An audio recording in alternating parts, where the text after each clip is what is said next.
Fam, what's up? How's everybody doing? Good morning to you. Coming to you from beautiful Tuscaloosa, Alabama, following Alabama's victory over Middle Tennessee. I need you to hit that thumbs up. I need you to like. I need you to subscribe. Good morning to you. Alabama is now 1-0 on the season. We've updated the header. Alabama versus Texas, Saturday, September 9th, 6 p.m. TV, ESPN. Alabama favored by 6.5.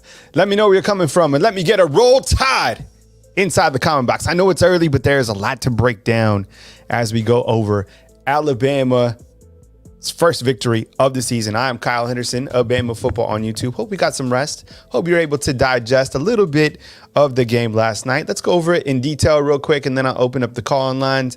I also have Pro Football Focus grades for you guys, so let's get it going, and let's look at the stat box real quick as we recap Alabama's first victory of the season. Alabama defeats Middle Tennessee 56-7. Started out with a Jalen Milroe 21-yard touchdown run. Play breaks down, and Jalen Milroe does what he's capable of doing. He's a playmaker. Runs for 21 yards. Dazzles the eyes for Alabama's first touchdown of the year. Was there any more dramatic way, like a playmaking ability type performance on that first touchdown of the season, right? Everyone was like, ooh, we know we can do it. Jace McClellan caps off a 1-yard score. Alabama goes up 14-0. Next up, Jalen Milroe, 13-yard rush. Another running touchdown, 21-0. And then Jalen Milroe goes to the sky. 47-yard bomb to Isaiah Bond. And then a 48-yard pass from Jalen Milroe to Jermaine Burton. Alabama up 35-0. And then another 29-yard pass to Amari Niblack. Alabama up 42-0. Hit that bell, fam. Appreciate you guys being here. All right, so, I mean, the performance, I loved it. I mean, it was a good start. And let's look at the stat box real quick. I think when you look to the stats right here, Jalen Milroe, what's up, fam? I see you guys. Kyle Henderson, Bama Football, checking in. Good morning. You know, I have my mom in town. Grandma is visiting. So, she made me some breakfast this morning, Mom. I appreciate it if you guys are watching downstairs. Caden to you too as well. Got the 14-year-old and 10-year-old still sleeping.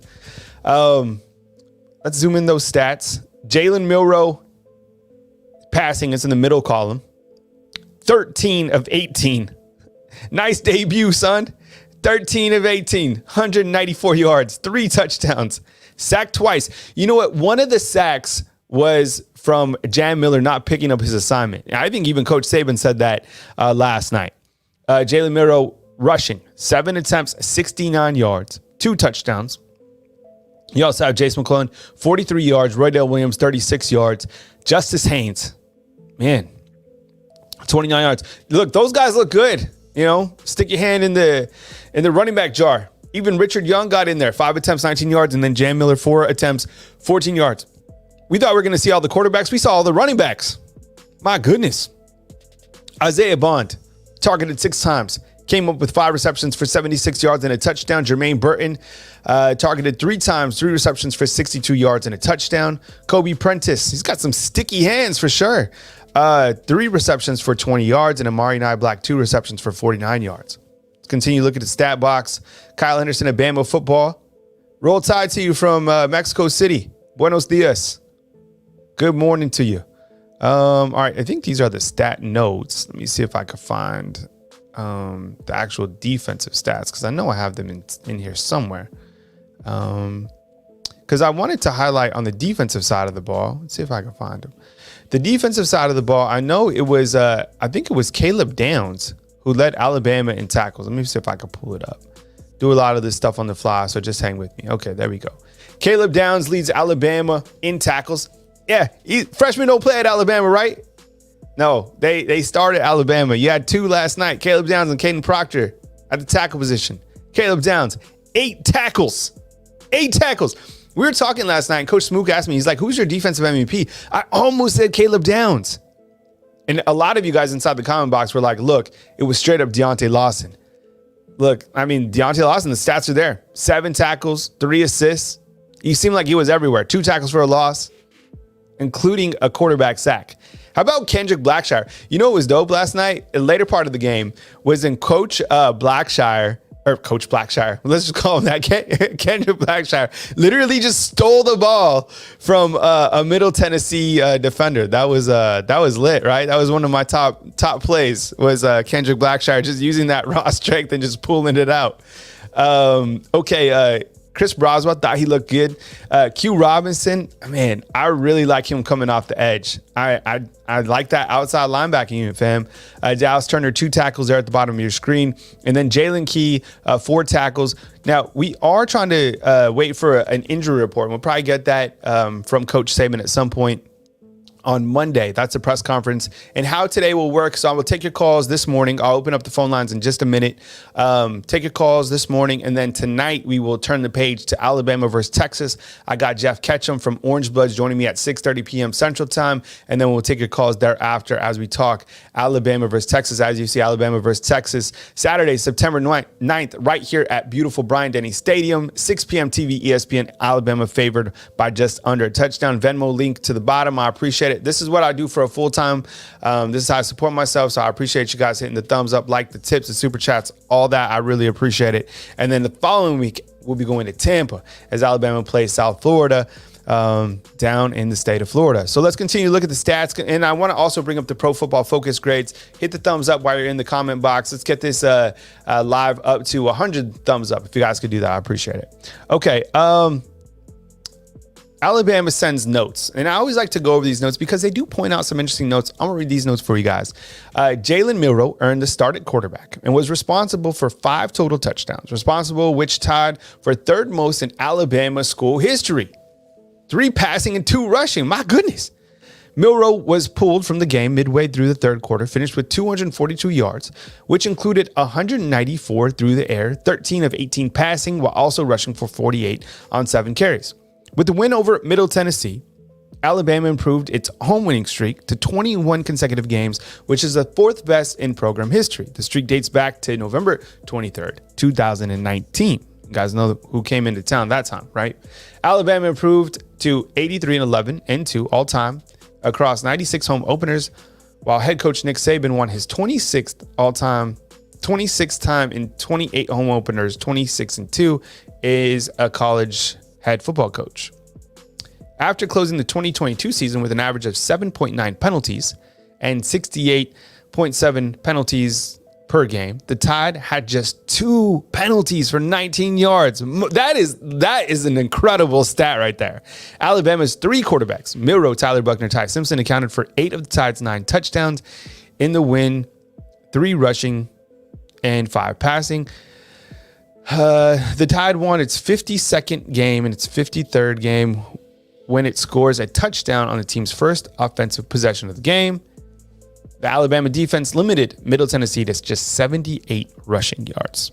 What's up? It's Kyle Henderson of Bama Football on YouTube, running through some stats as we recap Alabama's victory over Middle Tennessee. Hit the thumbs up, like, subscribe. I appreciate you guys being here from wherever you guys are coming from. I know we have fans all over the country, and we started to go global, of course, because we even have somebody eating breakfast tacos with us from Mexico City, which doesn't sound like a bad idea. Okay, let's go over the pro football stats.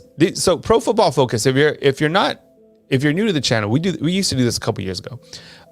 Pro Football Focus will provide grades. There are former coaches that coached in college at the pros, and then they grade out the players, and it's a scaling chart, just like school. So, 100% is, amazing, but really, so let's look at it like this. 90 to 100 is exceptional. Anywhere in the 80s, the player was sufficient. 70s, pretty good. And then 60, it's just like the player needs work or not highly evaluated enough. But real quick, here's the starting lineup for Alabama against Middle.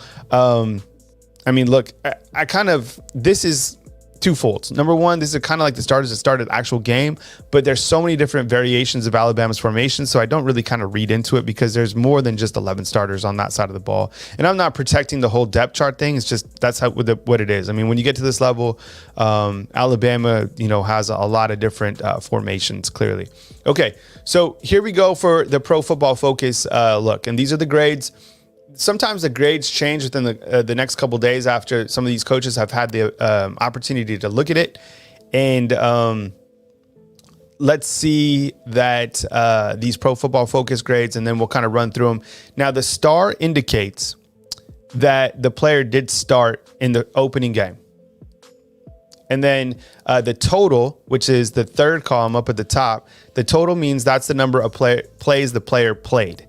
I didn't list all the players in the game. I just kind of cut it off at 20 snaps. Okay, so total means snaps. So let's just go through the top column together and I'll walk you through it. So Caleb Downs, he started at safety, strong safety. He played in a total of 55 snaps. His defensive grade was a 65.9.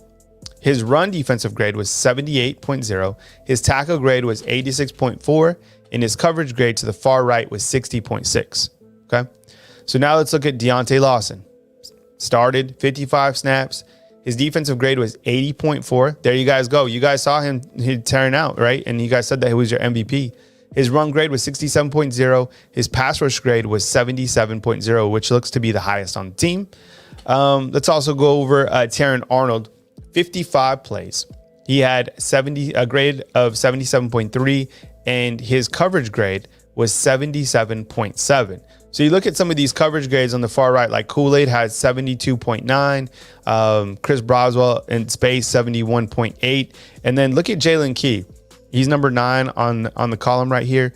Jalen Key played in 31 plays, and we're still waiting for an injury update on Jalen Key, but his defensive grade was 84.2, was actually the highest on the team. That's why I felt he was the MVP of that game last night on the defensive side of the ball. 79.8 tackle grade, felt like he was everywhere. Him and Caleb Downs, and then his coverage grade was 89.2. And Eric D, what's up? I see you guys inside the comment box. Thanks, everybody, for joining us this morning. Good morning to you guys. Kyle Henderson at Bama Football on YouTube. Hit the thumbs up, like, subscribe. I appreciate you guys watching this morning. I will open up the call-in lines in just a minute. Just wanted to kind of go over some detail from the game. I know you guys always ask about the Pro Football Focus grades, so I wanted to put those up for you guys. Let's go over the offensive Pro Football grades. Let me pull those up for just a second. That's Jalen Milroe's passing chart. Go over that in just a second. Let's get to the offensive side. I think you guys are going to like the grades from Jalen Milroe. Let's see if I can get them. If I can't get them here, I know another way to get them. So just give me 1 second. All right, let's look at his passing tree real quick while I bring up his Alabama's overall passing grades. So what this chart is describing to us is outside left between the numbers and outside right. And this is looking at Jalen Milroe's passing tree last night against middle. So to the outside left and 20 yards above, that's the top column. And that is something that we really wanted to see from Jalen Milroe, is how would he fare in deep passing situations? Well, to the outside left and 20 yards downfield, he was 1 for 1 with a touchdown, an NFL passing rating of 158.3. That's exceptional. Between the numbers and 25 yards downfield, we're at the top column. 1 for 1, 47 yards, 1 touchdown, a passing rating of 158.3. Pretty good. To the outside right, 1 for 2, 48 yards, a touchdown, 135.4 NFL rating. These are some exceptional grades. I get it. It's middle. You're going to have a different caliber, as Coach Saban said, against Texas. But for the stats, for what they are, those are impressive numbers, considering we all wanted to see his deep ball. So there it is, right? 1, 2, 3. 3 for 5, going deep with 3 touchdown passes to the outside right, between the numbers, and outside left. Now, 10 yards down, those are those quick option reads or swing outs. Outside left was 2 for 2, 14 yards, 4 of 5, 28 yards, and then 1 of 1, and that's under 10 yards. So that is Jalen Milroe's passing tree. And let me see if we can get these stats for you guys, 'cause I really want to show you guys the Pro Football Focus grades. Let's see. I think we can get them right here. You guys see that? I do all the editing and everything like that myself, so a lot of this stuff is just on the fly. I just like make stuff up, trying to fly around.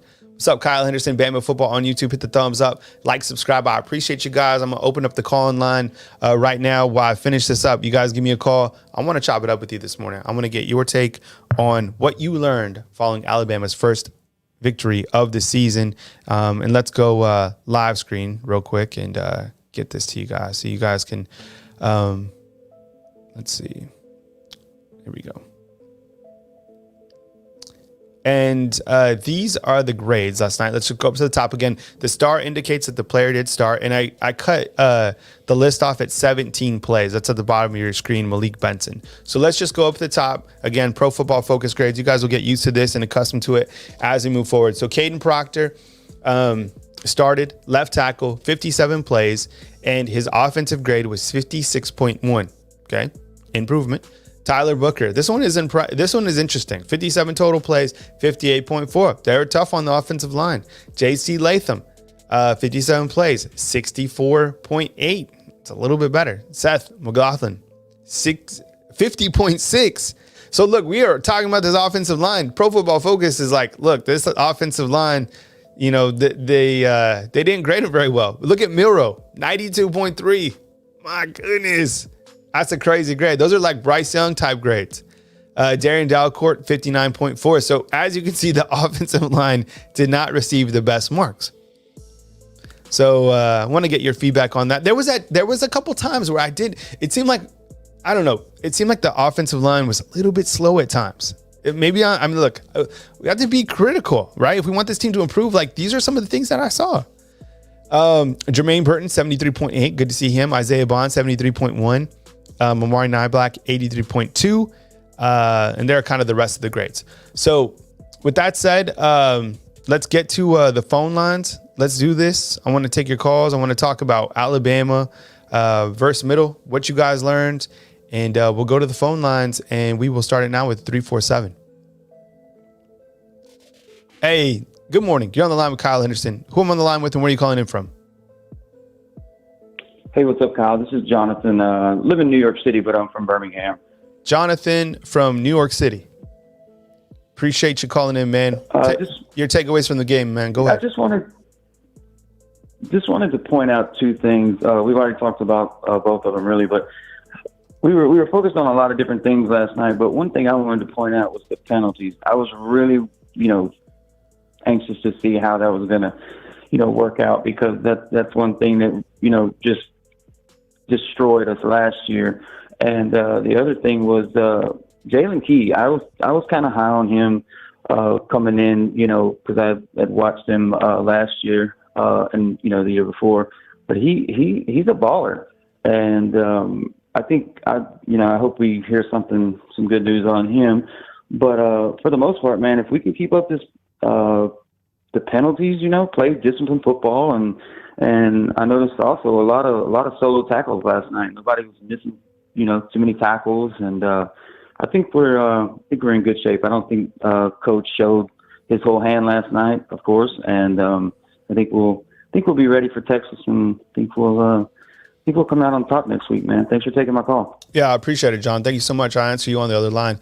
Thanks for calling in from NYC, man. I always like to go up to the Big Apple, and I'm a big fan of lox and bagels. I can't deny it, man. And there's no better place than NYC.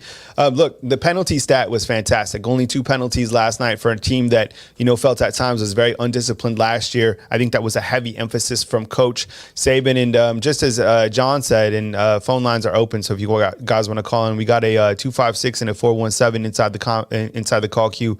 I'll get to you guys in just a second. The penalties was something that needed to be addressed. Was addressed. So that is huge in the opening game, especially, with the lights and it's the first game and, having the right psychological disposition to be playing in a high profile game. Sometimes it's not against the opponent, it's about yourself. So seeing that from Alabama was certainly something that stood out. Open field tackling, I thought was great as well. And look, this is a new defense under Kevin Steele, and you come out and you do some good things on defense. I think I didn't see too many missed tackles. I thought the secondary played aggressive. Guys in the secondary turn around their heads. There was one time. Can you help me out with this? Do you guys remember? It looked like Caleb Downs was beat. I don't know if he was beat or if he was out of position, or do you guys remember that play where he was out there, the receiver didn't catch the ball, but that was something that kind of stood out early on. Injury report in terms, Travis Armstrong is asking on Jalen Key and Malachi Moore. Those are the two guys banged up last night. Still no word on those guys. Usually we get an injury report, if any, on Monday. So let's see. We'll hear from Coach Saban. We'll bring you that as soon as we hear from any word. If anyone breaks it, we'll come back with the video regarding those injuries, because those are marquee injuries. You're talking 2 starters in the defensive secondary against a very loaded Texas team who has all the weapons at the receiving core. No drop balls again. You're right. Like, you know who was sticky? Kobe Prentice. I know you didn't get a lot of targets. It's kind of messing me up with the number 6, because you have him at number 6 and then you have Jalen Key at number 6. But look, Kobe Prentice was sticky. And the guy he had some really nice catches. Back to the phone lines, 256. Hey, good morning. You're on the line with Kyle Henderson. Who I'm on the line with, and where are you calling in from? Hey, Kyle, it's Danny calling from Tuscaloosa. I appreciate it. What was your first name? I missed it. Danny. All right, Danny, go ahead, man. Yeah, I enjoyed the game. I saw some stuff. I kind of like analyze things myself, even though I'm not a coach or nothing. But Caleb Downs, he got beat like one play, but he's a freshman. This isn't high school, so he's going to get better. He's just going to get used to it. But I was watching. Well, I see a lot of comments on different things and stuff. Somebody was talking about they're not really impressed. And I'm looking like, why are you not impressed? It's like, well, Middle Tennessee State was kind of moving, and I explained to them. I said, "Do you guys know how hard it is to face an air raid offense?" Yeah, Middle Tennessee State is not like 4 and 5 stars, but you got 4 wide receivers. You got one can either go in a screen, one can go in a slant, a deep ball. Like, it's not easy defending against an air raid offense because you don't really have enough time to get to the quarterback because they're always slinging it everywhere. And the defense, they held their ground. They played actually good. And like you said about the penalties, I was proud of that. Like, there wasn't a lot of holding calls, nothing like that. On the line with John calling in from beautiful Tuscaloosa, Alabama. Same with you, man. I'm here in Tuscaloosa. And how about this weather? We got some good weather yesterday, and it's pretty nice today as well. Because leading up in fall camp, it was brutal. It was like was like 120 or something like that. So almost time to put a jacket on. You're right. I think that I wanted to see, and I talked about this in some of my earlier videos, and we're on the line with Danny calling in from Tuscaloosa. I wanted to see the secondary play aggressive. I get it. You're going to get a different caliber in Texas, but how is the defensive secondary going to adjust when you are spread onto the field? Credit Alabama for getting a couple sacks, because a team that gets the football out so quickly, like Middle Tennessee, they just got the ball out right to the flats. They didn't take many shots over the top, but they got the football out so quick. So it was impressive that Alabama did get some heat on the quarterback. I saw Q Robinson a couple times coming in there. You guys saw Deontay Lawson with the sack. I did like what we saw from the pass rush. I did see some good things from Jaheim Otis as well. And sometimes when we rewatch the game, we see a couple things that stand out to us. I do like the play of Kendrick Blackshire, because we've all wanted to see Kendrick Blackshire. He's clearly ready to play. Didn't see Jahad Campbell last night. Still probable for this next game against Texas. But having that depth within the middle linebacker is very important. Kendrick Blackshire rips the ball out and just takes it from the opposition, which turned into a score for Alabama. So good to see Kendrick Blackshire. What's on your mind? What else is on your mind, Danny, as you rewatch this game or kind of, had time to digest a little bit? Well, I really want to talk about the Texas game coming up. I watched Texas play against Rice, and I was telling Texas fans, like, if you guys bringing this to Tuscaloosa, this game is going to be over. Because, last year I was telling people the only reason why Alabama was getting beat over the top was because of what's his name, Robinson, Bijan Robinson. And, he's a playmaker, and he's dangerous when he's open and stuff. So that was the reason why it was getting beat over the top, because it was scared, focused on him.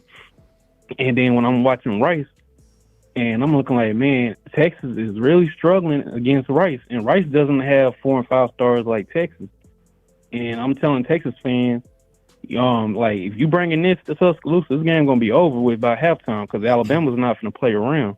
And then Xavier Worthy, he dropped a lot of balls in that game too. And I'm looking like, man, Texas better do better than this. That's all I got to tell them. Yeah, on the line with Danny calling in from Tuscaloosa. Inside the call queue, we got the 417. Call line is also open. So if you want to get your call in this morning, call line is 205-850-1994. We're breaking down what we learned following Alabama's victory over Middle last night. Yeah, Danny, I think when you look to that Texas game, there's been so much hype on that game. There's so much hyper focus, and, College game day is going to be here. So which team can rise up and play at that high level in a week 2 matchup where, sure, we got a small sample size of some of our players, but can they show that consistency to play and carry that over into the next game? And like you said, there was dropped passes on Texas side. I didn't watch too much of the Texas Rice game. I probably will later on today, just to kind of get an idea of, what this Texas team is, kind of looking out the gates. But I did watch that Colorado versus TCU game. Coach Prime, that game was crazy, right? Coach Prime was bringing it. Shadori Sanders was balling out. I can't believe he threw for over 500 yards. Travis Hunter is definitely the truth. Yeah, now they better give him a Heisman. He's going to be the Heisman. Man, he did drop that touchdown. But after that, he came with it with a touchdown that was called out of bounds, and then he had an interception on defense. No, the dude's for real. Kyle Henderson of Bama Football on YouTube. Hit the thumbs up, like, subscribe. Got the Venmo link, super chats appreciated. On with Danny from Tuscaloosa as we break down this game. Anything else that stands out or that you want to talk about, Danny, before you bounce out? No, that's all, man. That's all I wanted to talk about was how Alabama did against Middle Tennessee, and then how Texas was struggling against Rice. Well, we appreciate you, Danny. Thank you very much. Enjoy this beautiful day here in Tuscaloosa, and we'll catch up with you soon. All right. Have a good day, man. Danny calling in from Tuscaloosa. We got a 417 and 256 inside the call queue. Call line is open, 205-850-1994. So here's what we know, because I think a lot of people are getting, looking for an update on Jalen Key and Malachi Moore. Travis is saying this. Jalen Key limped off after a punt return, didn't return, walking under his own power. No updates. They are saying this is the truth right here. No updates in terms of where things stand with Jalen Key. And then same thing with Malachi Moore. Still looking for an update on Malachi Moore to see where he will be and kind of get his status as we go into this week 2 contest against Texas. So since these are marquee injuries, I'll probably come back with a video if there are any breaking updates. So hit the notification bell and I'll be on it as well. And if anything breaks or we start to learn a little bit more, then we'll bring that right to you on YouTube. So we appreciate you guys. And Travis is saying Malachi with the high ankle sprain. So we will appreciate you, Travis. Look like you're coming in with some good updates. So really appreciate that this morning. We will go back to the phone lines and we go with the 417. We start right now. Hey, thanks for being patient. You're on the line with Kyle Henderson. Who am I on the line with and where are you calling in from? Yeah, first off, is my mic working good? You're good, man. Can I hear you loud and clear? Awesome. I'm Austin, currently over the road trucking, but I'm from Webb City, Missouri. Okay. All right, man. Go ahead. What were your takeaways from last night's game from Alabama Middle? Loved how there wasn't a lot of penalties, but I also loved how collective as a whole we were, just on defense, offense. We just kind of came together all as one. Something I've been wanting to see for a while. And also Caleb Downs, after watching him for a while, he starts to remind me just his structure, just the way he's built. Reminds me of kind of a Derwin James for the Chargers. Love that comparison. See, because on the line with Austin from Missouri. See, look, a lot of people have been coming in and no disrespect. Minka's one of my favorite players ever at Alabama. So articulate, such a good person. Like, if my son's watching down there on YouTube, like, be like Minka. The dude he's so measured. Yeah. Good dude. But his body style is completely different than Caleb Downs. I get it. They're both high profile when they came in. But Caleb Downs is jacked. He's a big dude. I think he's a lot more physical than Minka was, honestly. And I think that is probably the best comparison. I'm probably going to use that going forward. And we're starting to see some Texas fans come in. What's up, Jason? See you inside the comment box, man. Thank you very much for joining us. Tonight, we talk Texas, 6:30 p.m. Can't wait to do it. What else, Austin? I love that you brought up the no penalties or limited penalties. Only 2 penalties last night. I thought that was outstanding, kind of in the opener, because things are going a million miles an hour. But this team was clearly focused on the penalties, so that was certainly a marquee. And we're tracking the injuries if you just joined us, so we will bring those updates to you. We're on with Austin from Missouri. What else, Austin? What you got going on? Well, I just like how those linebackers, man, they were freaking everywhere. I was really impressed with that. They were just sideline to sideline. Lawson was all over the place. All over the place. And I just like how our cornerbacks, just battled all game long. I do like the fact that I do like the fact that Alabama had the opportunity to be spread out in week 1. I've mentioned that a couple times. They're going to get a different caliber. We're going to say that all week against Texas. However, being in some different situations, like there was even a time where Tresman Marshall was kicked outside. That probably wasn't what Coach Saban wanted to see, and that was on one of those long quarterback runs.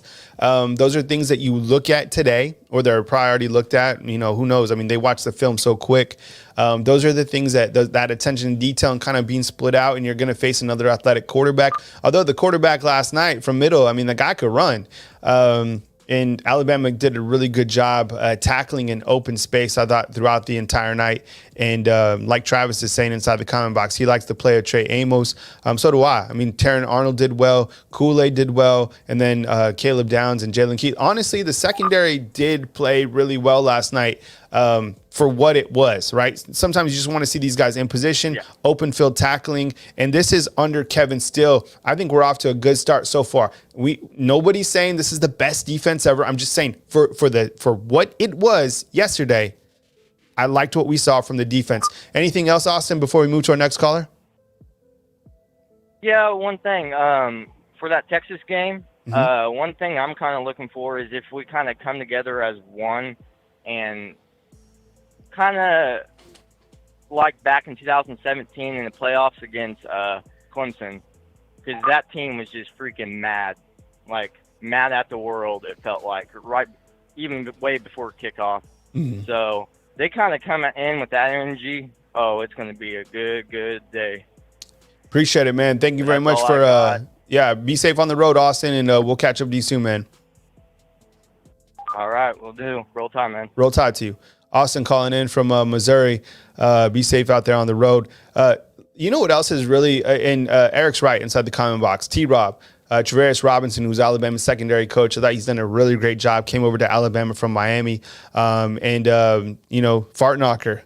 what a username is saying clean game, 2 penalties.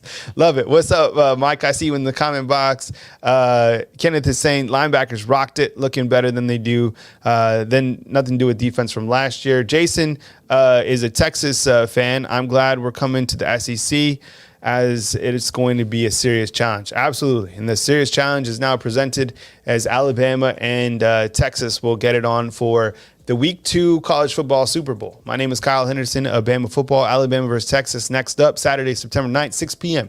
TV, ESPN. Alabama favored by 6.5. We got callers in our call queue from 256-859 and 251. Get to you guys in just a second. Hit the thumbs up, fam. I really appreciate it. Let's get 100 thumbs up on this video. It's something that you could also do on our related content that I upload. If you can hit those thumbs up on those videos, I really appreciate it. It helps those videos get more traffic. I'm doing my best to bring a ton of content. And how about those guys last night on the post-game show? Coach Smook, Coach Sean, Coach Jarek, those guys did a great job. Really happy about those guys. All right, we go to the phone lines, and it's a 256. We take it now. Hey, thanks for being patient. You're on the line with Kyle Henderson. Who am I on the line with, and where are you calling in from? Anthony from Jacksonville State University. All right, Anthony from Jacksonville State. What's on your mind, man? Take it away. Kyle, just want to tell you I appreciate it. I've been watching you for the last 4 years. You got a great show. You got great content, and I really appreciate it. Thank you very much. I really appreciate it. What's on your mind following Alabama's first victory of the season? It's driving me crazy that Damian Dalcourt still can't pick up a stunt. You know, he's been in the program for, 4 years now? He's been here a long time. I mean, he's a grad, so he's had enough time, at the center position and at the guard position. I mean, this is a veteran player we're talking about for sure. Right. So I would think that through the good O-line coaches that we've had, some of them haven't been great, like Key or whatever, but I think the guy that's played in that second string, I could never see his name. All I could see was his number at right guard. Really had excellent push and excellent movement, and was picking up some stunts in the second, when he was playing with Buckner and when he was playing with Simpson. Mm-hmm. And I just, I'm hoping that we get that fixed because, everybody's seen those glaring weaknesses and, they're going to start attacking that. But my real concern is that Jalen Milroe relies on his arm too much when he doesn't get his feet locked onto the receiver. His front foot not finding the receiver is really causing him to be inaccurate, and I see why Coach Saban's had a problem this year because Tyler Buckner ain't the answer with that rag arm he's got, and Ty Simpson would be the answer, but I don't know. I haven't seen any of their practices, so I don't know what's keeping him from being at least the second string quarterback. But what do you think about those things? Yeah, on the line with Anthony calling in from Jacksonville State. I appreciate you guys inside the comment box as well. So a couple things. Now, I did feel that Jalen Milroe's accuracy improved as the game went on. I thought some of those first quarter throws, some of them kind of to the outside, I wanted to see a little bit more zip on them.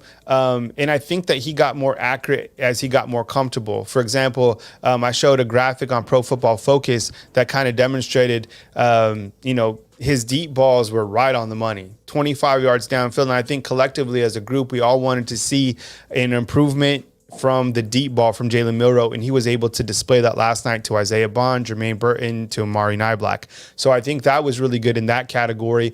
It was surprising to me, and this is a story that my buddy Tony Tsoukalas of Rivals broke a couple nights before. He said that Tyler Buckner was going to be the number 2 quarterback, or the first off the bench, when Jalen got subbed out. And kind of people went back and forth. And I was kind of surprised by that as well, because you look at that 2-horse race behind for the second spot, and it looks like Tyler Buckner edged out Ty Simpson during fall camp. What does that mean? Well, probably not so much right now, but I mean, I think, if you're Ty Simpson, getting beat out, that's tough. But, just because what we saw in the first game doesn't go on throughout the season, like Saban has said. And then I was talking to someone very close to the program, actually before the game, and another quarterback that they keep mentioning is Dylan Lonergan. They're like, I've been to practices several times. It's like that freshman continues to impress every time we're there. But I've said this, look, when the bullets start flying, and this is what I mean by that, when the ball snapped over your head on the ground, and what was up with that from Seth McLaughlin? What type of playmaker can you be? And those bullets are flying. When you pick up a ball and you're able to just be backyard football, make people miss. Go watch that Jalen Milroe run again. That was unbelievable, right? So he's a playmaker. I was happy for him to rise up in week 1 and showcase those abilities. So, and then to get to your second point about the offensive line regarding Darren Dalcourt, I've liked Terrence Ferguson, a.k.a. Ferg, in there. They're still, I think, mixing and matching and kind of looking for that second-tier depth at O-line. There was a time in the third quarter where they just swapped out everybody. Like Tyler Buckner was about to push into the end zone, and they just put in all their number 2s. Maybe that was kind of a way to keep those guys healthy. I'm not sure, but I'm seeing a lot of people being critical of Darren Dalcourt this morning. Anything else, Anthony, why we have him on the line? Well, I agree with most of your points. I believe that Jalen is a true number 1 playmaker. He's, in my opinion, he's not as calm as maybe Jalen Hurts was, but you're never going to get that in a young quarterback. I mean, he was just born to play the position. But in another sense, you can't tell me that he spent all that time in Florida this summer working with these receivers and supposedly a quarterback coach, and someone didn't work on that, his foot placement. I mean, it's very essential to all quarterbacks that they get their mechanics down well. And yes, he only did it in the first and half of the second quarter, and he came in with some beautiful deep throws. I've never questioned that about him. But he misses a lot of reads, like in the first quarter, at the end of the first quarter when what's his name, number 3, was streaking down Burton. the sideline after making a really good move on the DB, and then turning around and not even seeing that, and he gets sacked. No, he threw one short, which didn't get caught.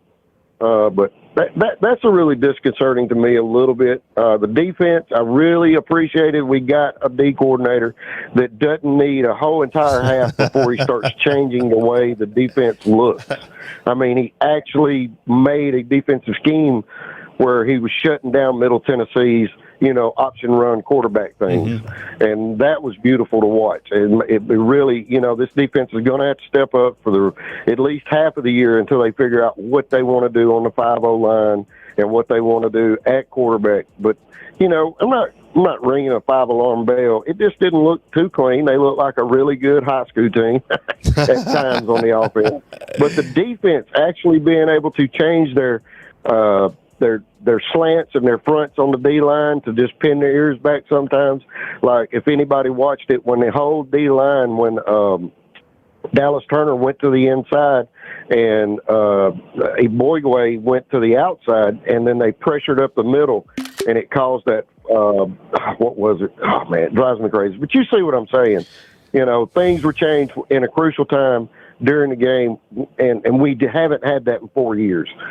So, not to dump on the guy that just left. I know he's, hot garbage in a lot of people's minds. I just think that, he tried to please Saban too much instead of just doing his job. And he wasn't that good of a communicator, where Kevin Steele is a really good communicator, especially at the linebacker level. And, I like the Quindarius Robinson kid. Thought he was very physical. Thought he covered the back out of the backfield very closely. And I just really like the defense this year. They're going to have to tote us for a while. Anyway, appreciate your time today, Kyle. Y'all have a great show, man, and good luck. All right. Thanks, Anthony. I appreciate you calling in. As Anthony calling in from Jacksonville State, talking about the placement of Jalen Milroe in terms of some of the throwing mechanics. I think that's something that we need, like a quarterback guru to come in and talk about some of that and some of his, the overall schematics and kind of, what Jalen is doing in terms of being a quarterback for the most part, though. I mean, the deep balls are something that I certainly wanted to see. And let me know if you kind of agree or disagree with kind of the foot placement of our last caller, Anthony, out in Jacksonville State, which I appreciate. And he brings up a good point, too, about the defense. Like, the defense did make adjustments. And I was really excited about the defense. I mean, I thought, we wanted to see that secondary. Secondary came with it. We wanted to see pass rush. Pass rush came with it against a team that can get the ball out super fast. Tackled very well in open field. Didn't have a lot of ground game, so, let's see how that kind of plays out. But open field tackling and, Kendrick Blackshire getting some reps, that was good for us to see. Deontay Lawson all over the field, and there's a picture right there of Alabama's number 2 quarterback, or at least now, Tyler Buckner. We go back to the phone lines. It's 251. We start right now. Hey, good morning. You're on the line with Kyle Henderson. Who am I on the line with, and where are you calling in from? Hey, man, it's Robert from Mobile. Robert, good morning. I appreciate you calling in. What are your takeaways after watching Alabama last night? Well, unlike your last call, I have absolutely no problem with dumping on the last defensive coordinator. He's a nice guy now. I want to dump on him, but I have no such qualms. It was night and day as far as the defense goes. When it was like your last call said, it was so refreshing not looking at the team, looking at the sideline 2 seconds before on defense, 2 seconds before the ball snap on the opposing team's offense about to snap the ball, and they're still looking at the sideline because of whatever reason, plays not getting called in time or being changed on the fly. No, that defense looked in sync, coordinated, and looked like they knew what they were doing. And I saw a defensive backs turn their heads around when the receiver was about to catch the ball and bat it down. Yeah, it was a fantastic thing to watch. Jalen Milroe, like you said, when the play broke down with that bad snap, in my opinion, only 2 quarterbacks in Nick Saban era could have turned that busted play into a touchdown, and that's Jalen Milroe and Jalen Hurts. The rest of them, they've been on the ground. I mean, nothing against them, but those are the only 2 guys that could have turned that disaster into a touchdown. That's the kind of plays, you get out of Jalen Milroe. He's he answered the call a lot because we all had our doubts, of course. There's no way not to have doubts from what we saw last season. That's just human nature. And you wait to see this season. Okay, can you overcome those doubts? And that first game was really good. So far, he did. I agree with you about the zip on the out routes. The pass to the sideline. He doesn't need to get those with more zip. Robert, don't you feel, because I said that in one of my videos and people like they weren't agreeing with that, but there was, at least from my vantage point, like the out routes, it seemed like he didn't put enough heat on them, and that though, like if you play a secondary that can close faster, those are taken to the house. Was I wrong on that, or are you agreeing with that? No, I totally agree with that. If that's Georgia, there's danger that could be a pick six. That's what I was talking about. Yeah, absolutely. Yeah, if that's Georgia or even LSU, that could be a pick six. But Milrose asked after the reporters, okay, his attitude in his interview was fantastic. Yep. It's, I can get better, I will get better. And that's what you want to hear out of him. The guy, he's definitely, and he wants to talk about being a leader, too. That's another thing he's talking about. Yeah, there you go. Now, I agree with your other call as well about the Ty Simpson not being the second string. It was kind of very surprising. When I saw the other guy come out. Mm-hmm. Yeah, I think so too. Because we've been talking about Ty Simpson, and look, I have the video out. You can go watch it, and says that throws a great ball, but clearly Tyler Buchner and I surpassed him at some point, and I'm kind of curious if that's to do with him having a little bit more continuity with Alabama's new offensive coordinator Tommy Rees. I get it. It's like it's Alabama's offense, but the continuity comes from the quarterback room. Those guys clearly know each other because they were at Notre Dame. And not to take anything away from Tyler Buchner, because the guy is super athletic as well. Like when he cut out and he scored his touchdown, he ran. Like we know he's athletic. He's a very athletic quarterback, and I think he's capable. But there's nothing wrong with having a solid number two. It's a gauntlet of a season. There's nothing wrong with having a solid number three. Robert, stood out to me too about the running backs is we thought we were going to see all 4 or 5 running backs or whatever. Even Julian Sain maybe take a snap last night. Right. But all the running backs played, even Richard Young. So you had like Justice Haynes, who we've been hyping up. He played and he looked great, but they even went down and gave Richard Young some snaps, and all of the running backs looked very capable. The line blocking for the running backs, that needs a little more improvement. I really wanted to see this team pushed around more so than they were as far as opening holes for the running back. I saw a few too many plays where the running backs were being caught in the backfield. Mm-hmm. I don't want Middleton, this team catching our running backs in the backfield because of what's Georgia going to do? What's LSU going to do? Mm-hmm. But it's early. This is out of the gate.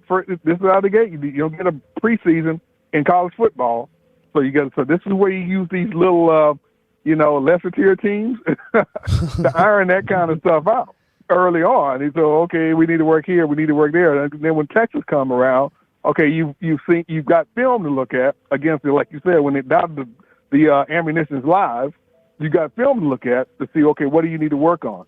And so I wasn't impressed with anybody. Notre Dame has been the most impressive team so far, amazingly so. Everybody else, because Alabama was really impressive. But Notre Dame it's been looking pretty good. I think they may have to be legit. But the rest of them, it's like, maybe they weren't trying to show anything. Give Nick Saban, Texas wasn't trying to give Nick Saban something to look at. Maybe that's the reason. But, you need some I didn't see much with Texas. And Georgia's the same way. It's like, maybe you're just not trying to show the next opponent anything. Yeah. Because you can beat this team easily. Mm-hmm. But, you use some improvement. But college football is wide open right now. It is wide open. Yeah. NIL, transfer portal has turned college football into a wide open gate. Yep. No, I think there is parity. But look, I get it. Notre Dame, it was off to a hot start, but I've tried to drink the Notre Dame Kool-Aid before. And then the same thing always happens to me. It's like, you get to this point, and I think it's I'm living on the past on some of these Notre Dame games where they played Alabama, but I do have respect for their quarterback because Sam Hartman is an absolute baller. So maybe this is it. Maybe they, this is their team or whatever. I'm curious to see also another team that people are they're drinking the Kool-Aid in is Florida State taking on LSU tonight. I know we're all going to be locked into that game. That game is Sunday night. Oh, yeah. Can't wait to watch that one and see if this Florida State team is kind of worth the hype, and then see, kind of the spillover from last year's success for Brian Kelly and LSU comes into that marquee matchup there in Orlando. So those are the games we're watching. But, look, last night against Middle Tennessee, the first half, it didn't seem like this team was overpowering, which is completely fine. I felt like they were trying to get to their rhythm, but by that third quarter and when they started making some adjustments, started to feel really good. Right. The caliber is going to be a lot different when Texas coming in. We know that. We know Middle Tennessee. But for what it was, there was a lot of good points. The key things were open field tackling, limited penalties. They caught the football, right? They caught the football. Kobe Prentice made some amazing catches. There was limited drops. Jalen Milroe improved on his deep ball. We saw that. So those little things that were on our checklist, I think we all hit those last night for week one. It was what it was. It was Middle Tennessee. Yep. So some of those on our checklist, those are some things that we want to see. Anything else, Robert, while we got you on the line? One thing you mentioned also with the penalties, like, and your other caller mentioned that too. Goodness gracious, thank you guys getting these penalties down. And the one that announcer made one stat from Pete Golden's defense that I was just astonished to hear. When we intercepted the ball, the guy brought up a stat that Alabama had only had 7 interceptions last season. What? The lowest in Nick Saban's tenure. Oh my God. Yeah. Only 7 last year. We normally have twice that many. It was I have no problem with ragging on Pete Golden myself. All right, man. I'll catch you tonight if you're on tonight. All right. I appreciate you, man. All right. Robert calling in from Mobile. 205, you're up next, and then call line is open. Hey, looks like we got a pretty good list of injuries going on. So looks like you guys are saying that Emmanuel Henderson had the knee scope. So we got Henderson. You have Jahad Campbell, so we're going to watch him. Looks probable. Waiting for an update on Malachi Moore. Waiting for an update on Jalen Key. Who else am I missing? So you got Emmanuel Henderson, Campbell, Moore, Jalen Key. If I'm missing anybody else for the injury report, just so we can kind of get things a little bit organized. My name is Kyle Henderson of Bama Football on YouTube. Hit the thumbs up, like, subscribe. Coming to you from beautiful Tuscaloosa, Alabama. Thank you, Tippity Tyler, for the $1 spot. Going to Wendy's for that $1 nugget hit, and then you became a new member as well. Really appreciate it. And then Moody, appreciate it. I did expect more from our running game. Maybe that was kind of by design in a sense, You want to see you don't want to show too much in that opening game. But I think when we looked at that checkbox of what we wanted to see from Alabama, right? Like, we wanted to see better open field tackling. We wanted to see this team catch the football. We wanted to see limited turnovers. We wanted to see better deep ball. So when you hit on all those checkpoints, Alabama did knock on those checkpoints. We are going to open the phone lines again, 205-850-1994. Kyle Henderson of Bama Football on YouTube. If you want to call in, now is a good time. We'll go back to the phone lines. We got a 205, and we'll take it right now. Hey, thank you for being patient. You're on the line with Kyle Henderson. Who I'm on the line with, and where are you calling in from? Well, look, Kyle. This is Damian from Birmingham. Damian from Birmingham, man. What's on your mind? Take it away.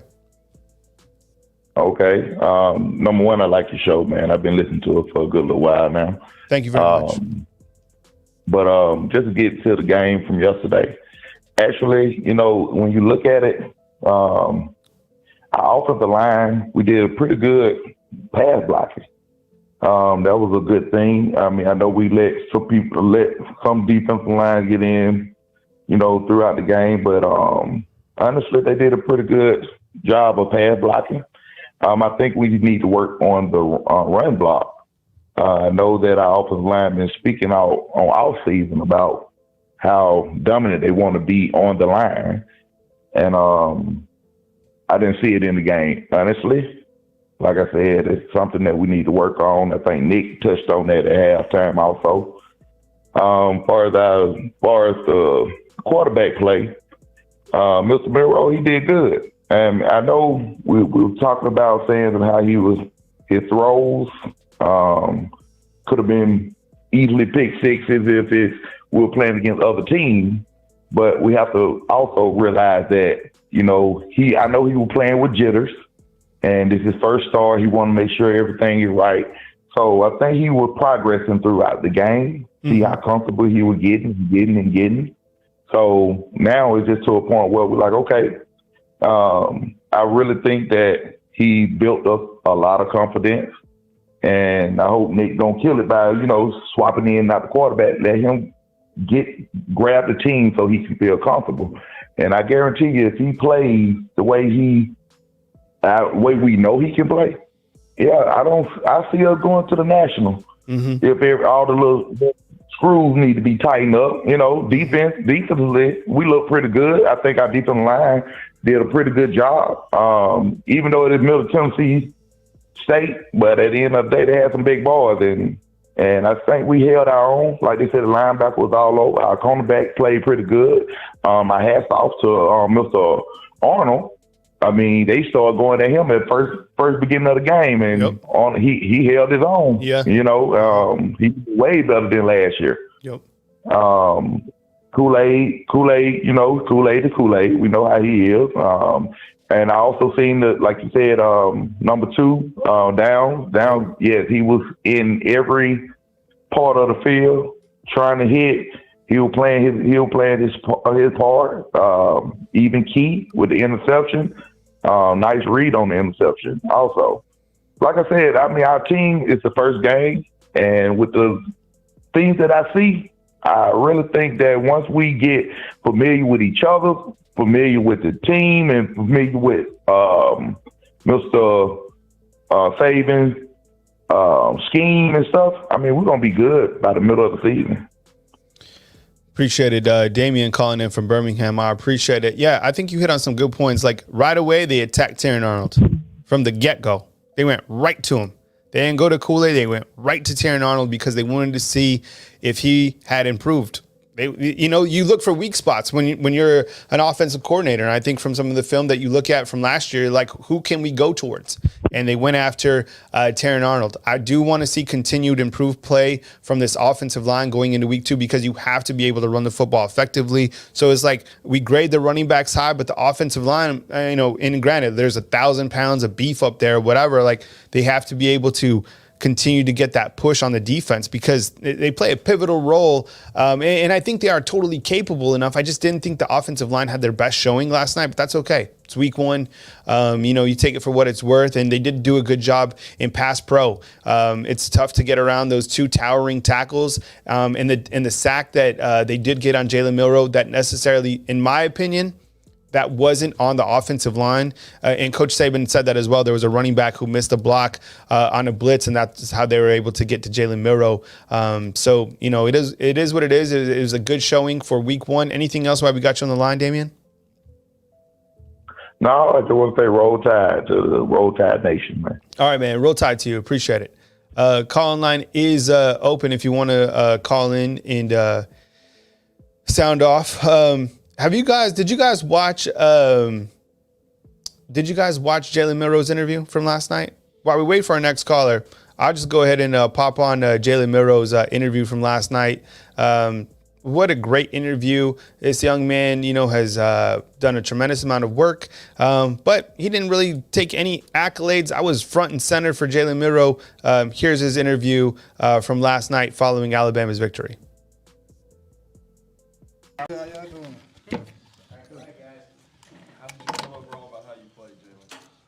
Overall, it wasn't clean. There's a lot of things that we still need to improve on to be where we're at as a team. We just want to get 1% better. So we want to enjoy the win. They were tough opponents, so we're going to take this a 24-hour rule, like we say here, enjoy the win. No matter what, we got the win. So we want to enjoy it and move on. How do you feel about your performance? Overall, I need to get better. I need to be better as a leader. I need to be better overall at what I'm doing. I just want to continue to build and be the best version of myself when I take the field. So there's some things that I'm going to look at with the coaching staff and my teammates to look at some things I need to improve on. So for sure, I got to get some things improved. What was going through your mind during that first touchdown? Play breaks down, you score a touchdown. Honestly, it was all set up by my team. I was fortunate to pick the ball up and make a play with it, but it was all with the other 10 guys on the field that helped me get into the end zone. You worked on that deep ball a lot on the offseason. I know it came to fruition tonight. How much of that do you want to be part of your game moving forward? Like I said, like every element of my game I want to improve on. It's not one specific thing that I want to improve on, but that element of my game has to be there so we can push and succeed throughout the year. When did you find out you were going to get the start, and what went through your mind at that moment? It was sometime during the week. I don't remember exactly when, but no matter what, if I was a backup or what, I still need to improve and build. So honestly, the whole room as a whole, we push each other. We build our chemistry together, our relationship. That goes for Dylan, that goes for Eli, that goes for Tyler, the whole room as a whole. So, Coach has talked about a guy taking the job, not waiting for it to come to him, being the first guy out. Did you have that mentality that I'm not going to let somebody come in here and take the job from me? Not necessarily. I was just worrying about getting 1% better each and every day. No matter who's on the field, they're QB1. So I just want to be the best teammate I can and root for every guy that was on the field. No matter who it is, I just want to be the best teammate I can. That is Jalen Milroe following Alabama's victory over Middle. We'll go back to the phone lines right now. We got a 931, and we'll take it right now. Hey, thanks for being patient. You're on the line with Kyle Henderson. Who I'm on the line with, and where are you calling in from? Yeah, this is Brooks from Nashville. Hey, Brooks, I appreciate you calling in from Nashville, one of my favorite cities. What's on your mind following Alabama's first victory of the season?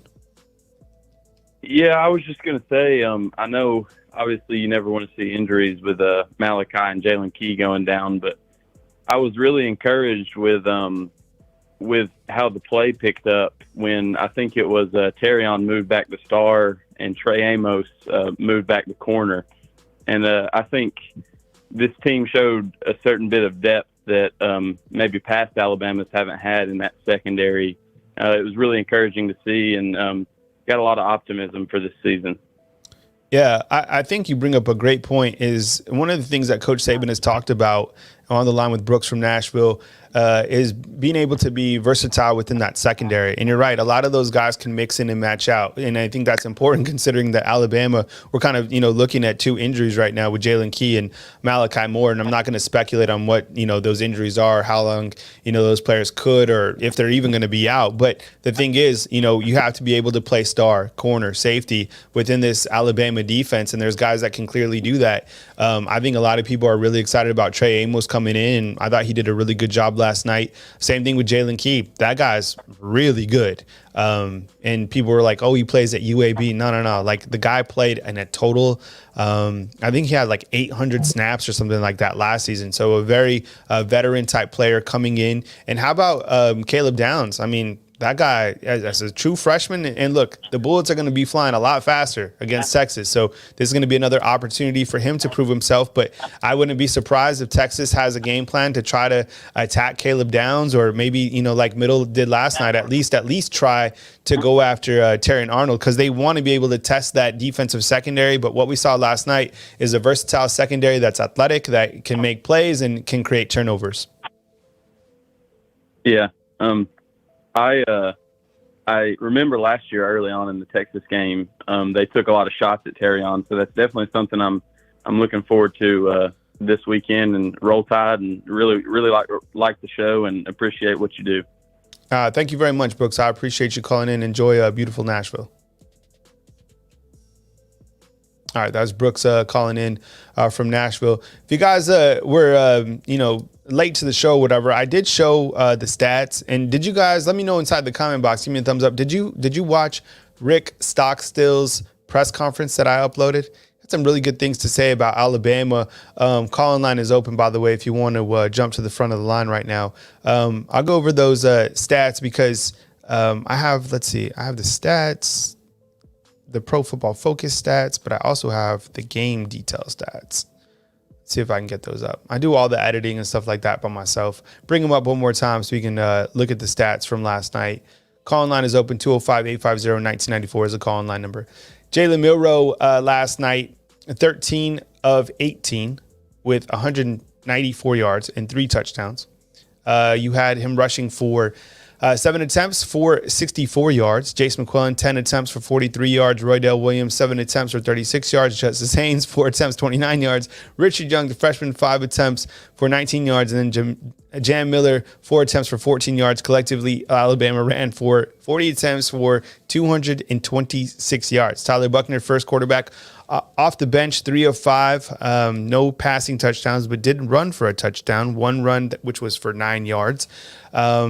And, you know, were you guys surprised to see Tyler Buckner come in ahead of, Ty Simpson? I don't know. That was interesting to me. Did you guys watch Rick Stockstill's press conference? I'll play it for you guys real quick while I wait for our next caller. And then again, tonight I will be back as we talk Alabama and Texas. But let me play this part of Rick Stockstill real quick because he puts a pretty good perspective on playing Alabama, what he saw from Alabama. Great press conference, courtesy of Middle Tennessee. Well, obviously they got a heck of a football team. And, the first half, we did some things, offensively. We had to move the ball a little bit, and hit a pass and got on their side of the 50, but we got a lineman downfield and backed us up, and then the next possession we get another little drive going, and we had a chop block that backed us up, and they hit us pretty quick out the gates. It's 14-0 at the end of the first quarter, but we hung in there. Their quarterback's a heck of a player, and made some really special plays with his feet. He had the bad snap there and just improvised and, got a 25, 30-yard touchdown run out of it, whatever it was. And, but we hung in there. It's 14-0. And then, the last couple, 3, 4, 5 minutes of the second quarter, they kind of bombarded on us a little bit. We drive down there and got a chance to make it 14-3, 14-7. We missed the field goal.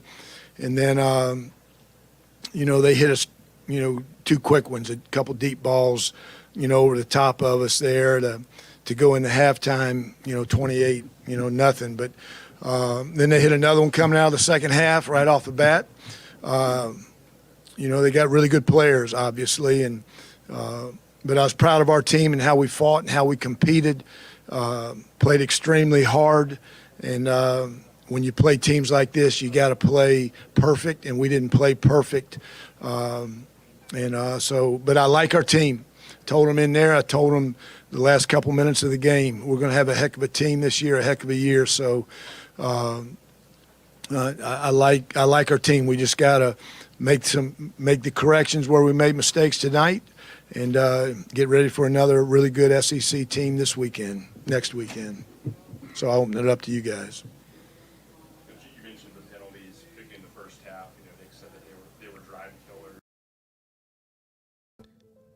There's specifically a part, hang with me real quick. It's at the 6-minute mark where Coach Stockstill talks about specifically Alabama.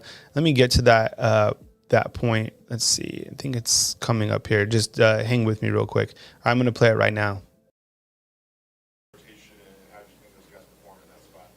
It's predetermined. As many guys fresh where they can, play too. So just trying to play as many guys and keep as many guys fresh where they can, play at a high level. But it wasn't anything because this group wasn't doing very good. It was all predetermined that we wanted to make sure we got, guys some reps in there. Coach, what did you see from Alabama tonight? Obviously, one of those talked about teams in the offseason. Team came out tonight and saw a really strong version of them. What were your takeaways from your opponent tonight? Very impressed with their quarterback. Obviously, very dynamic with his feet. Throws the ball really well, has great touch. I think he's going to have a special year for him. I thought he was really good. Their offensive line is ginormous, and protected really well for him for the most part. And their backs run downhill, and they got good players. Receivers can run, and You know, they got tight ends, guys that are athletic and, you know, are big targets there. So they've got a really, really good offensive football team. And to me, it starts with number 4. I mean, he's pretty dadgum special. All right, that was Coach Stockstill. We got some callers in the call queue. We'll go right back to them. It's a 337 and a 404. We'll take the 337. We'll start right now. Hey, you're on the line with Kyle Henderson. Who I'm on the line with, and where are you calling in from? Hey, man, this is David from Louisiana. What's up, David? I need to get you on the hotline list, man. Your takeaways following Alabama's victory last night. What's on your mind following the game? I don't have a whole lot of takeaways except for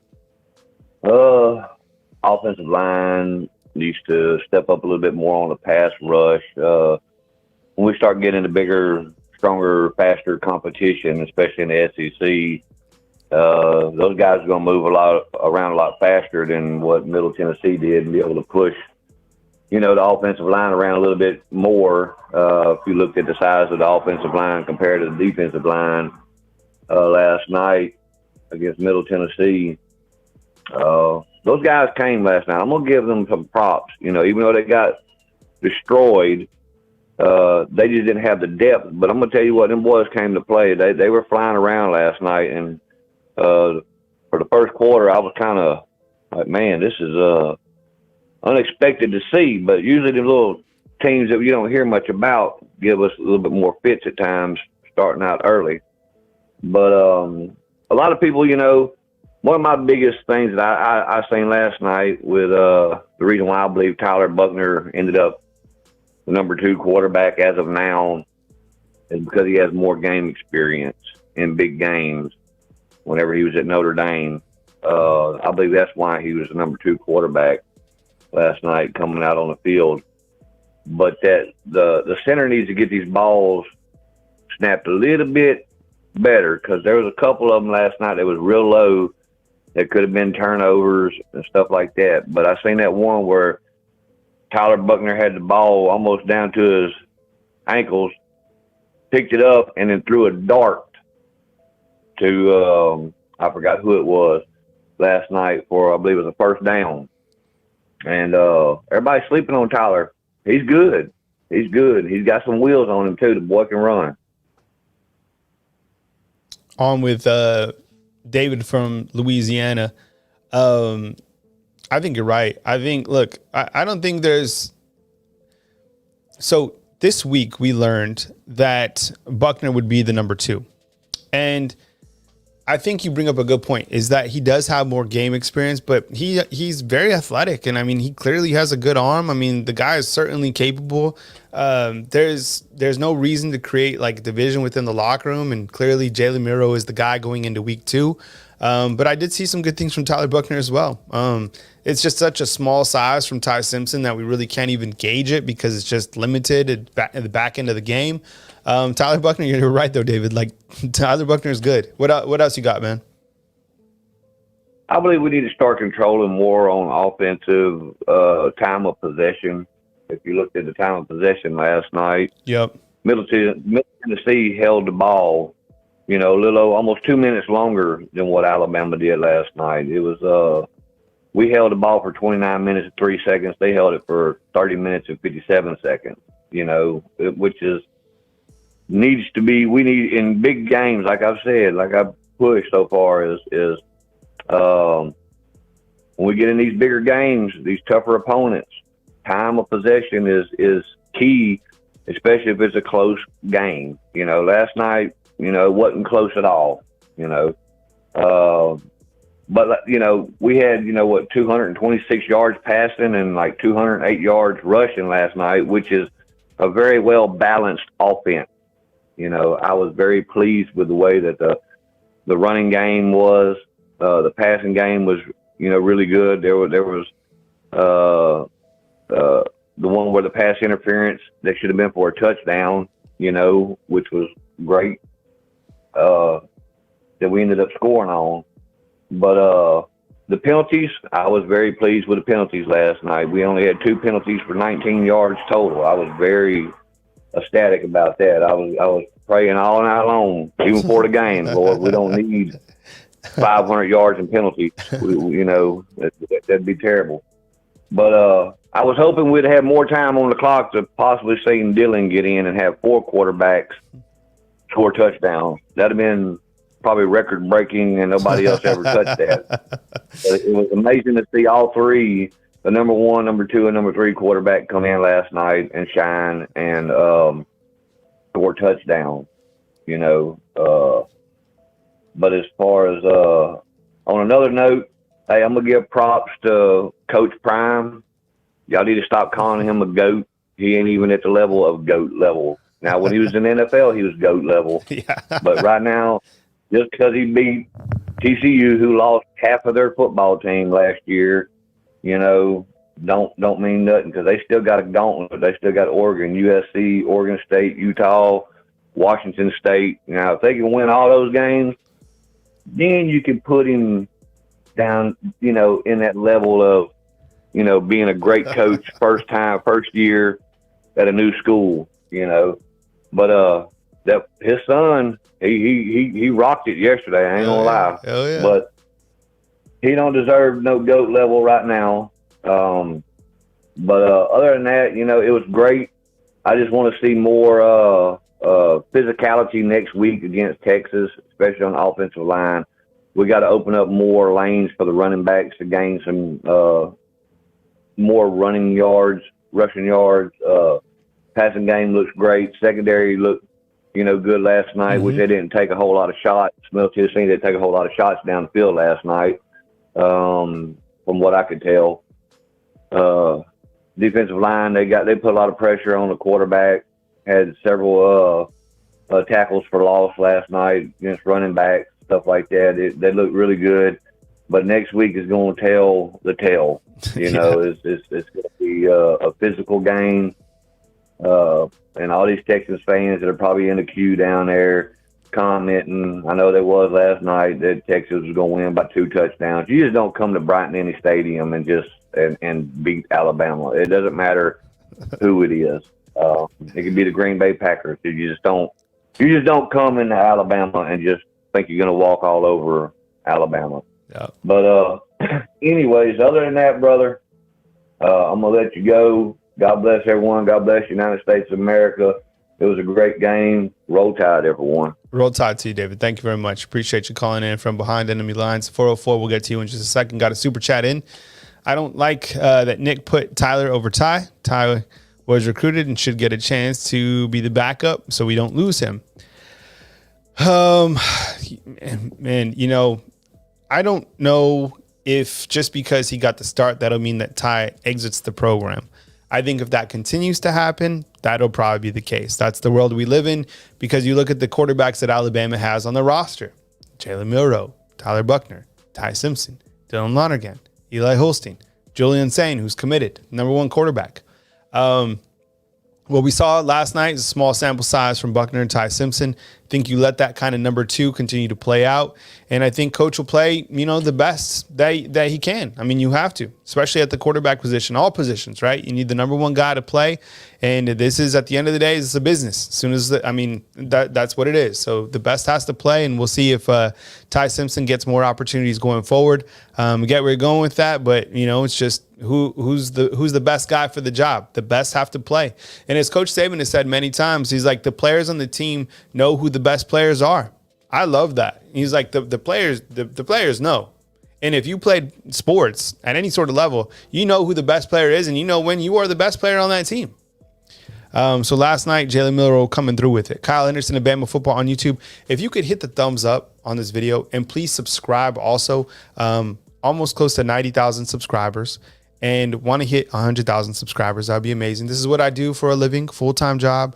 I really appreciate all the support. The guys did a great job last night on the post-game show. That starts immediately following the game. You can watch Jalen Milroe's press conference following the game, Coach Saban's, Coach Rick Stockstill, and we'll have much more content. Tonight at 6:30, I'll be talking Texas versus Alabama. That's where we start to turn the page to game number 2. And then on Monday, you got Coach Saban at 12 p.m. and then player interviews at 1 p.m. You can find those right here on our YouTube channel. I'll have all of that stuff organized so we don't stop on Bama football on YouTube. Got another caller in the call queue, and we'll go right now. It's a 404.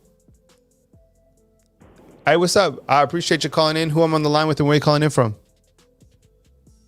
Hey, Kyle, how you doing? This is Larez calling in from Atlanta. All right, Larez, I appreciate you calling in, man. What's on your mind following Alabama's victory over Middle? Well, first of all, I am very excited about the team this year. I've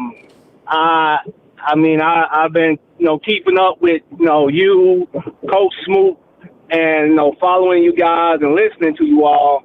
And, because we haven't been able to get insight as far as, like, the scrimmages, what went on. We saw a little piece in A-Day. And, just keeping up with what you all was putting out, the information you all was putting out, you all was spot on about everything. I was just a little disappointed with the running backs. Well, not the running backs. I can say the running game. The running backs I know are excellent. But I just think I was really expecting for at least one of our running backs to have a 100-yard game. But I know we didn't open up the playbook. I feel we didn't open up the playbook yesterday. We just had enough of a sample size, just to get through that game. And I know next week we probably see more of the playbook. But I really would like to see more out of our running game, because that's what we were always expecting. Once we changed our offensive coordinator, and we was expecting to see more out the run game. I love the fact, we used our tight ends. Not that much. We only gave them a little piece of it, but we did use the tight ends. And then also, let's see, what else on offense? Our receivers catching the ball, all through camp and everything. We were just hearing about the drops. The receivers dropping the ball. They were dropping them last year. But this game, we saw the catches. They, it's a few catches that could have been caught. A couple of drops that could have been caught. But, you kind of put a little bit on the quarterback there. But other than that, offense did look good. I wasn't surprised. I was not surprised at all about Jalen Milroe. Not at all. Because I knew his upside. I saw his upside, and that's why I like watching you, Coach Smoot. I watch Bama Inside. I watch Steven, Touchdown Alabama. I watch all you guys because like I say, I love the information you all put out. Y'all talk real football. I don't even watch the major channels anymore because to me, they just don't know what they're talking about. I'm sorry. I don't. I come on YouTube and I watch you guys. I think that's where I get my information from. But I it's interesting because look, there's a lot of guys who report on Alabama, especially at the national level, and they're not even in Tuscaloosa, and they don't go to the practices. They don't go to the facilities. They don't go to the media opportunities. Like, none of those guys are in the room. They all report to you from either Nashville or Bristol, Tennessee, and it's like they have more validity. Those guys, like, I'm telling you, there's a group that physically is here in Tuscaloosa, but the majority of people that have like a really wide audience, they're not in Tuscaloosa. And like when they say something, it's like, oh, they know something. They don't even live here. I'll go to the stadium right now. I'll go to the field house on Monday, and that's like what we do. But it's like sometimes when you have people who have a higher platform, it like gives them more validity. Like Chris Lowe, look, that guy does have a hotline to Coach Saban 100%. But like the thing that's kind of annoying, it's like for us, is like he's like Jalen Milroe will start. Really? Shocker, right? It's like. Some of that is like, we've been saying that since like the season ended, it's like, so just because, sometimes you have a bigger platform doesn't mean that you're connected or dialed in. It just means you have a bigger platform to talk on. But I'm going to move to my next caller. I appreciate you calling in, calling anytime. Got love for Atlanta, has always treated me great, and we'll catch up with you next time. Oh yeah, I'll be back tonight. Have okay, a good man. one, brother. All right, man. See you, buddy.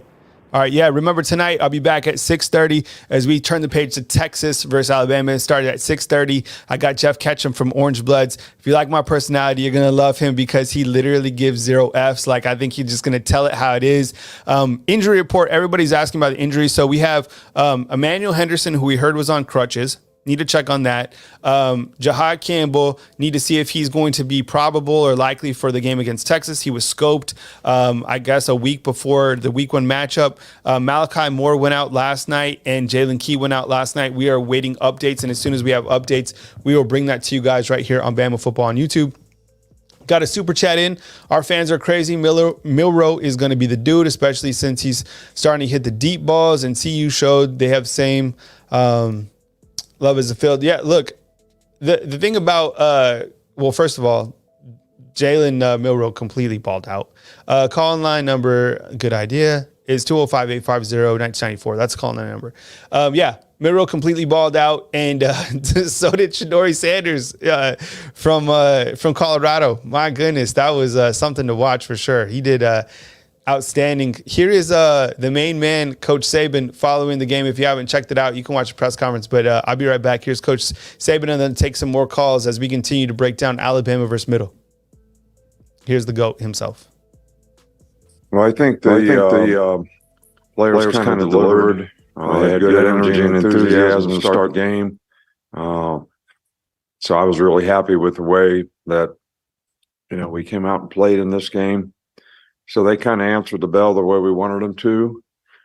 There's always, some little bit of shoddy areas that you obviously need to clean up, which we certainly have a few of those, and we'll work on it. But I thought the atmosphere was great. The fans were great. And I really thought the players did a good job. We did a good job on third down. They do a lot of stuff on offense. I think the defensive players did a good job of adjusting and adapting, not giving up a lot of big plays. And, offensively, we ran, had good balance, and, did a pretty good job of passing the ball, made some explosive plays, did a good job on third down. So, pretty good. We obviously got things that we need to work on, which we'll pay attention to. But like the attitude of the team, we got a couple guys banged up. I don't know the extent of their injuries, Jalen Key and Malachi Moore both, but we'll see how that goes. They'll get evaluated tomorrow and probably know more soon. Start on the right, Charlie. Yeah, Coach, you mentioned the explosive plays. Just what do you think of your wide receivers' ability to get separation? I'm sorry, I couldn't. The wide receivers, you mentioned the explosive plays. What do you think of their ability to get separation? Well, they did a good job of getting open.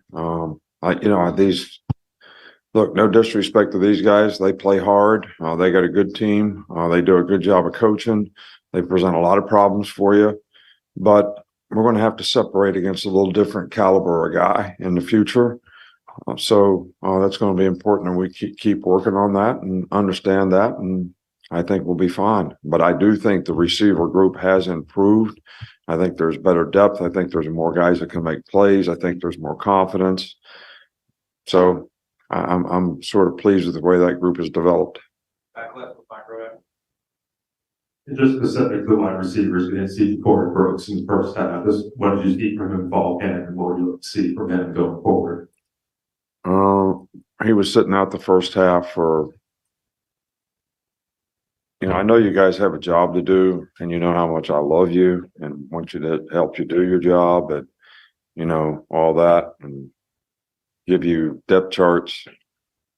But I'm not going to reveal to you what a guy did or didn't do to put himself in a position where he sat out the first half. But he sat out the first half. Stay over here with Nick Alvarez.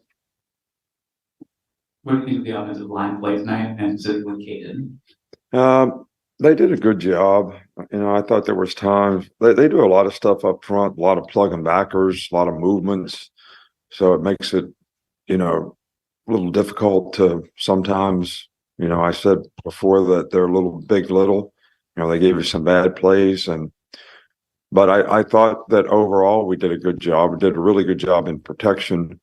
When we got sacked, it was running back who didn't block his guy. So I thought they did a good job. And I think that, we're going to have that kind of balance. That's the kind of balance we want to have in the future. So just got to keep on working on it. All right, that is the coach, GOAT Saban. And this is the GOAT, Elizabeth Reed, coming to you from the Elizabeth Reed studio. My name is Kyle Henderson of Bama Football on YouTube. $100 super chat. Thank you so much. We appreciate you, Miss Reed. Good morning and Roll Tide. Really liked the aggressiveness of the defense, even if it was against Middle last night. Hopefully, our offensive line really shows up next week. Not to get off topic, but what do you think about Texas and UGA's performance yesterday? Well, first of all, thank you, Elizabeth. This is the Elizabeth Reed studio, a.k.a. the studio that Miss Reed has built. We're from her super chat, so thank you so much. We appreciate it. As I said earlier on the show, I didn't have an opportunity to really dive into Texas's performance yesterday. I did watch Colorado and TCU, and then I headed off to the game. So I am going to watch that before I do talk with Jeff Ketchum tonight at 6:30. So I will get back to you on that, as well as on Georgia. Sometimes when I'm so knee deep in college football, I'm dialed in on Alabama, and I want to make sure I'm laser focused. But I usually do squeeze other games in, but we'll provide more context when I do see, those two teams play, specifically Texas, because, that's next on the list. I think you bring up a great point about the aggressiveness of the defense. We saw some really good tackles in open space. Caleb Downs was everywhere, considering he's just a freshman.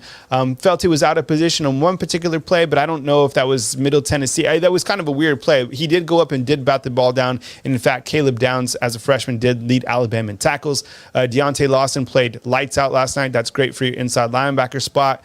And then I think with the offensive line, they did provide good pass protection. But as you've seen from the show, a lot of people, want to see them improve in terms of the, kind of the rush push that they have for the running backs, because we have all these talented running backs, but it was kind of a running back by committee in a sense. And I think that's kind of what we are going to see the rest of the way. But I mean, when you have 1,000 pounds or more of beef up front, you should be able to push anybody. And I think they're going to continue to deliver that, big power push as we go forward. But a big opportunity will present itself against Texas. We'll go to the phone lines, and thank you, Moody, as well, for the super chat. Your opinion on Dalcourt. Will he be replaced by Texas? Maybe. Yeah, I think Ferguson deserves a shot. We'll see what Eric Wolford does with that offensive line. And I'm curious as well, because a lot of people were harping on Dalcourt. And look, the best players have to play. Dalcourt's been here for a long time. Maybe he's better suited for the center position, but that's locked up by McLaughlin. So maybe get Ferg in there. We'll go right back to the phone lines with the 205. Hey, you're on the line with Kyle Henderson. Who am I on the line with, and where are you calling in from? My name's Tommy Tidwell. I'm from Leeds, Alabama. What's up, Kyle Henderson? What's up, man? I missed your name. My bad. What was your name? My name's Tommy. I went to the Alabama game last night, dude. Oh, I appreciate it, man. And where are you calling in from? Tuscaloosa? No, Leeds, Alabama. Okay, Leeds. Got you, man. All right. You're on, man. You were at the game. I was at the game. Hey, first of all, I have to ask you, Tom, when the lights go down and the lights come out, the environment is fire, right? Yes, sir, it is. I lost my voice last night. Nick Saban said it was a big crowd. He was happy. I like how the media asks him questions, man. He blows up on them, man. It's crazy. But I got a couple questions. Yeah. I got a couple questions for you. I know Malachi and Jalen Key got hurt. Nick Saban has not mentioned anything about them playing yet. Do you know that you think they're going to play Saturday night or what? I don't know. I mean, we're still waiting to kind of see, kind of an injury update and kind of a status update on some of these guys. And if there are any status updates, we will get that information in on Monday. They're pretty quick with the injury turnaround updates. And if Saban does know, that's the one thing that I do respect about Saban the most is he won't try to hide injuries or whatever. If you ask him straight up, he will tell you if the player is probable out, and he'll address that on Monday. But those are some marquee injuries with Jalen Key and Malachi Moore, if those guys are out. So we don't know. All we know right now with Jalen Key and Malachi Moore is those guys are out. I know it's been reported that Malachi Moore, is going to be okay, but we haven't heard that from Saban, so we can't really. I hate to speculate, like unless I got like somebody like certain on the source. I don't go against coach, and especially when he talks on Monday, like he will tell us what's going to happen in terms of like the injuries. Yeah, I got a couple more. Jalen Monroe looked really sharp last night throwing the ball. That zoom to Jermaine Burton, that long pass, dude, I got up out of my seat after that one. I got excited for that one. Look, I mean, everyone, it was like, and you got this too, if you were at the game, like when he got back and he let it go, it seemed like everyone just held their breath, right? And they were like, where is this ball going? Is it going to be on the money? And then boom, touchdown, boom, touchdown, boom, touchdown, because he had 3 of them. All deep balls too. It wasn't like these short, like run pass option reads like across the middle. No, they were all deep balls, 25 yards over to the left, to the center, to the right, and they were all touchdowns. And I think the people who were kind of skeptical about his deep ball, they feel more comfortable today. But of course now everyone's going to be like, well, do it against Texas. Well, the opportunity will present itself. And even Milroe said, look, I have to improve in all aspects of the game. So, but when he threw it up, like people, the crowd was silent and then it exploded. Yeah, them night games are amazing. Yeah. One more question. I'm going to let you get off the phone. I know you got a lot of people, Kyle Henderson. Our defense looked really good. I was impressed with it this year, man. Kevin Steele I think he's the guy for Nick Saban. I do. Look, it's a tiny taste of the defense, but in terms of doing your job, playing aggressive, creating turnovers, getting pass rush, stopping whatever little run Middle Tennessee had, they did all of those. And we are going to now enter a game where it's a completely different caliber. I like caliber because that's what Coach Saban uses. But from what it was, the defense did what they were supposed to do. One player that I really want you guys to watch in this next game, 34, Q Robinson. Him and 41, Broswell. And rightfully so. We're all talking about Dallas Turner. I saw Dallas Turner a couple times do some things that are first round.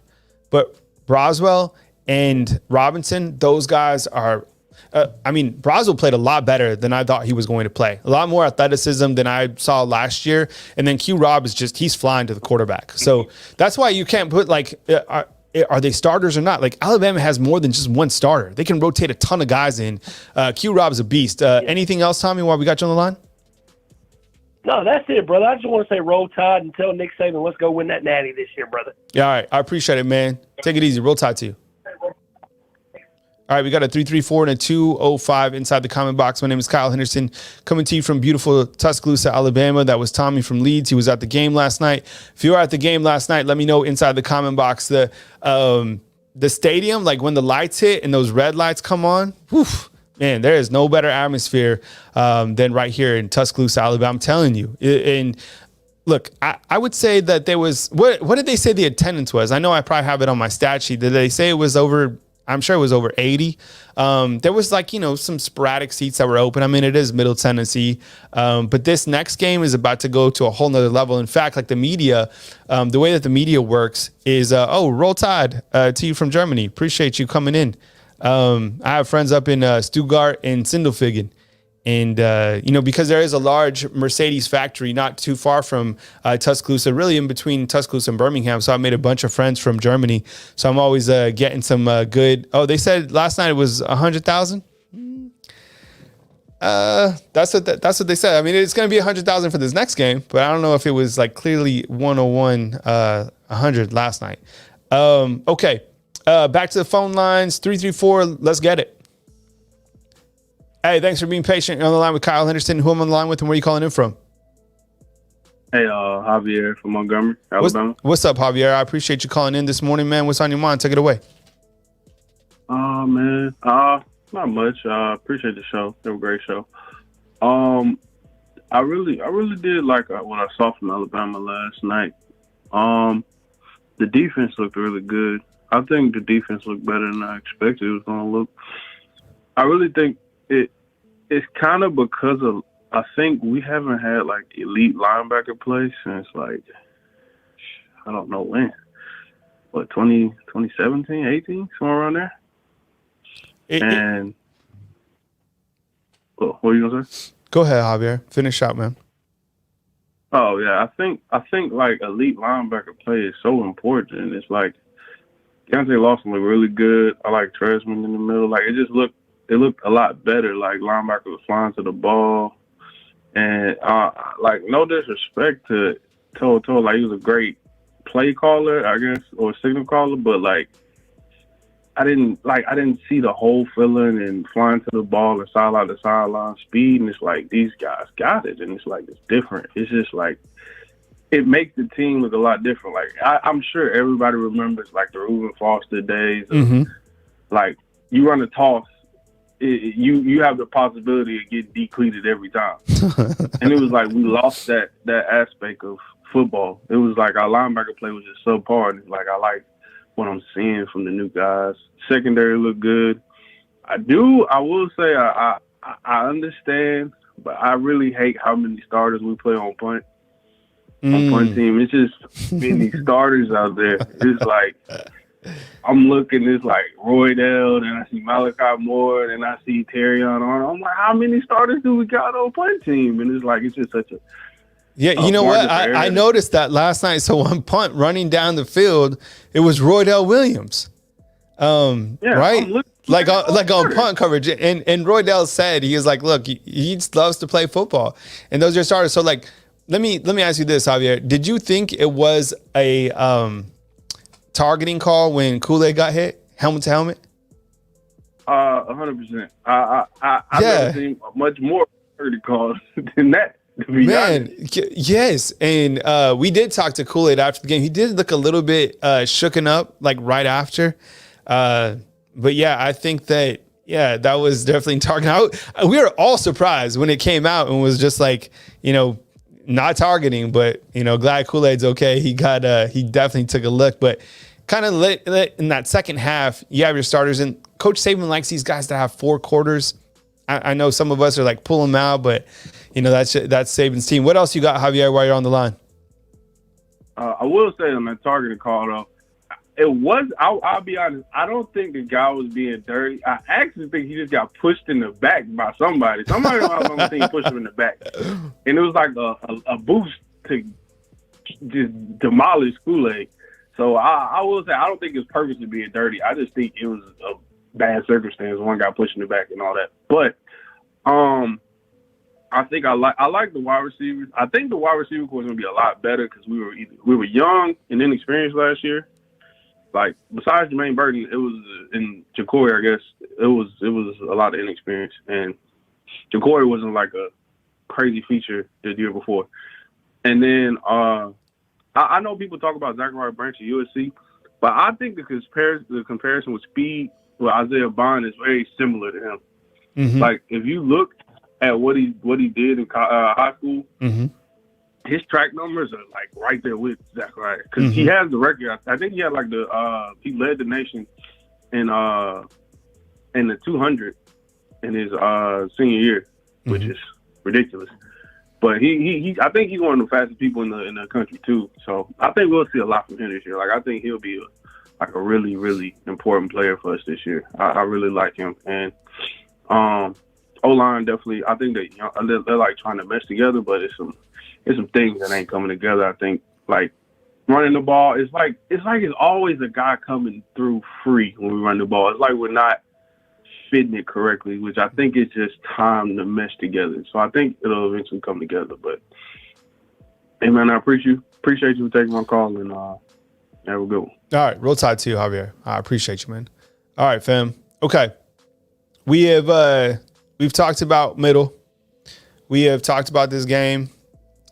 It's a 24-hour rule. You celebrate. You enjoy your Sunday with your family.